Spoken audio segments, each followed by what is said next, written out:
નમસ્કાર મિત્રો, સ્વાગત છે તમારું ગુજરાત ખબર ચેનલમાં। વિવાદ વચ્ચે રાજકોટમાં રૂપાલાના નિવેદનનો વધુ એક વિડીયો હાલ સોશિયલ મીડિયામાં વાયરલ થઈ રહ્યો છે। લાંબા વિવાદ બાદ જાહેર મંચ પરથી રાજકોટ ભાજપના ઉમેદવાર રૂપાલાનો પ્રવચનનો વધુ એક વિડીયો હાલ સોશિયલ મીડિયામાં વાયરલ થયો છે। મિત્રો, લોકસભાની ચૂંટણી સમયે જ ભાજપ ફેરવાયું છે, કેમ કે ક્ષત્રિય સમાજ વિરુદ્ધ ટિપ્પણી કરતા કેન્દ્રીય મંત્રી પુરુષોત્તમ રૂપાલા સામે વિરોધ વંટોળ ઉઠ્યો છે। હવે ઉમેદવારના ફોર્મ ભરવાની ઘડી નજીક આવી છે, ત્યારે હજુ આ મામલો થાળે પડ્યો નથી। જોકે એવી વાત બહાર આવી છે કે ક્ષત્રિય આંદોલનને પાછલા બારણે પ્રોત્સાહન આપનારા અન્ય કોઈ નહીં, પરંતુ ખુદ ભાજપના જ અસંતુષ્ટ અસલી ખેલાડીઓ છે। આ આખા પ્રકરણમાં એક પૂર્વ મંત્રી ઉપરાંત 5 અન્ય નેતાઓની સંડોવણી હોવાની પણ ચર્ચા હાલ જાગી છે। જોકે આ વાતની જાણ થતાં જ ખુદ ભાજપનું મોવડી મંડળ પણ ચોંકી ઉઠ્યું છે। આમ ઘરકા ભેદી લંકા ઢાર્ય જેવી સ્થિતિ સર્જાય છે।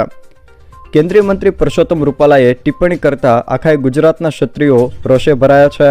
રૂપાલાએ 2 વાર માફી પણ માંગી છે, તે છતાંય મામલો હજુ શાંત પડતો જ નથી। જોકે હજુ આખા રાજ્યમાં વિરોધ પ્રદર્શન યથાવત રહ્યા છે। સૂત્રોના મતે ક્ષત્રિય આંદોલનને વેગ આપવામાં ખુદ ભાજપના જ મોટા ગજાના નેતાઓ મુખ્ય ભૂમિકા રહી છે। રૂપાલાની ટિપ્પણીનો વિવાદ છગાવી હાંસિયામાં ધકેલાયેલા અને ટિકિટથી વંચિત એવા ભાજપના આ નેતાઓએ હવે આડકતરી રીતે ભાજપની મુશ્કેલી વધારી દીધી છે। તે સિવાય જો મિત્રો વાત કરવામાં આવે તો પુરુષોત્તમ રૂપાલાનો પ્રચાર હાર પૂરજોશમાં ચાલી રહ્યો છે। જોકે વિવાદ વચ્ચે રાજકોટમાં રૂપાલાનું મહત્વનું નિવેદન સામે આવ્યું છે। રાજકોટમાં રૂપાલાના શાયરાના અંદાજમાં સૂચક બોલ જાહેર થયા છે। વાતાવરણ ડહોળવાના પ્રયાસો કરવામાં આવી રહ્યા છે તેવું રૂપાલાએ જણાવ્યું છે।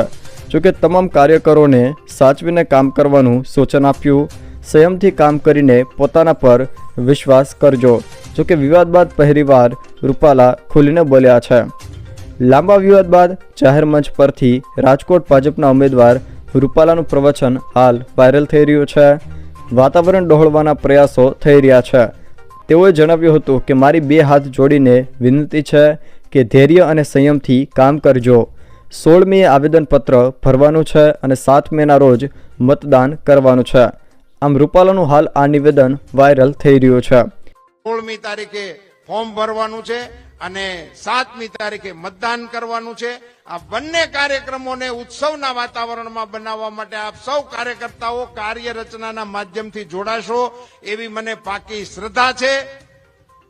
મિત્રો, વાતાવરણને ડોળવા માટેના જે પ્રયાસો થઈ રહ્યા છે, મારી 2 હાથ જોડીને આપ સૌને વિનંતી છે, ધૈર્ય અને સંયમપૂર્વક કામ કરજો।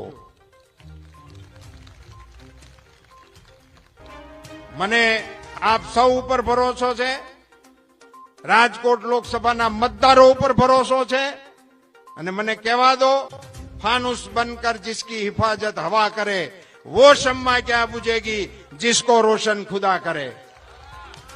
આપ સૌની વચ્ચે નાગરિકોની આવડી મોટી જનમેદનીની વચ્ચે એક કાર્યકર્તા તરીકે હું પણ તમારો સુખ દુઃખનો સાથી બનવા માટે। જો મિત્રો આ વિડીયો તમને પસંદ આવ્યો હોય તો વિડીયોને લાઇક કરો, તમારા મિત્રો સાથે શેર કરો અને જો તમે મારી ચેનલમાં નવા હો તો ચેનલને સબસ્ક્રાઇબ જરૂર કરજો, જેથી મારા આવનારા તમામ વિડીયોની માહિતી તમારા સુધી પહોંચી શકે।